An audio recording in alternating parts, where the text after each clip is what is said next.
Are you using internal linking on your website for SEO purposes? Internal linking, often it's overlooked as a key SEO strategy. Did you know that you can actually boost your SEO just by interlinking within your own website? Easy, right? It's a really important SEO strategy. Doesn't require that you spend money or hire anyone unless you simply don't want to do it yourself.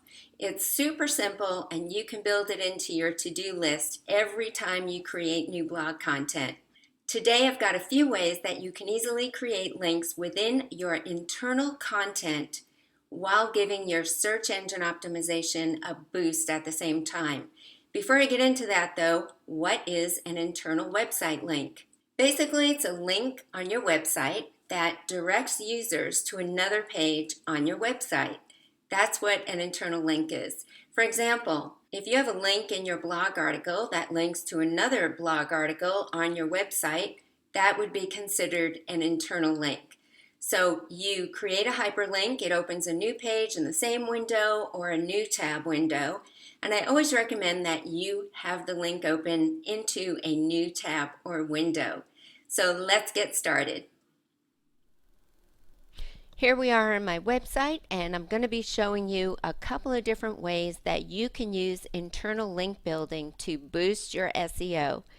Let's go ahead and take a look behind the scenes at one of my blog posts.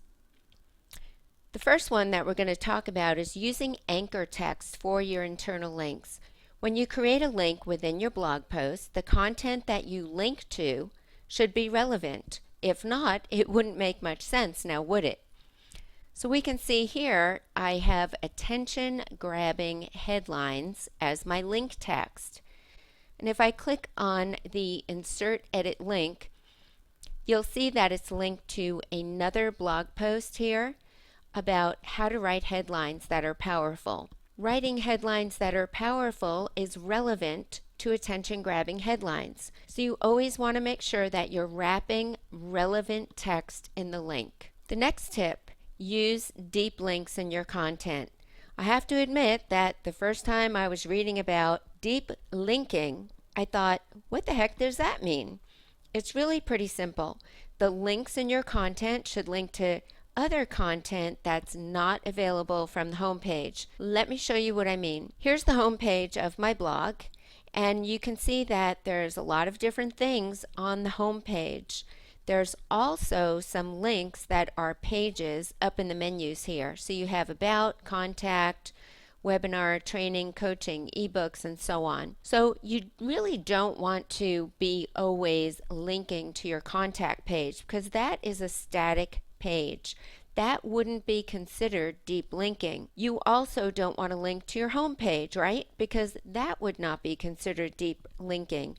And there's no point in doing so because it usually contains some type of static information. You want to deep link to blog posts that were created a few months ago or a few weeks ago instead of what you created last week, or static pages that are already available from your menu. The next one is create natural internal links. Internal links go beyond improving your SEO. They also help with navigation on your website. They provide your readers with more relevant content to read. So you want to keep readers engaged on your website. And one of the ways that you can do that is by creating deep links that go to other articles that might interest them. You don't really need to be too concerned about using keywords as much as you should be concerned about just using natural words. So here we go. I'm talking here about writing content with carefully researched keywords in mind. So if I highlight this, and we'll see what it links to, researched keyword, and I go up to my Insert Edit Link, and we can see that it's linked to a previous blog post that's called How to Do Keyword Research the Fast Way. So it's a natural internal link. It's talking about researched keywords, and it links to another article that talks about how to do keyword research. And the last thing here as far as the interlinks is that you don't want to put too many. There's no particular number, and maybe you could use a best practice like one link for every 2 paragraphs. I don't always stick with that, but just make a best practice for yourself, because if you put too many inner links, just like I wrote here, the reader's not going to know where to click next, and you might confuse them. The other thing that I want to tell you about the linking is you want to use text menus for your main navigation. So what does that mean? If we come up to the top here, you'll see that these menus up at the top are text-based. And one of the reasons you want to stick with that is simply because the text is searchable by search engines.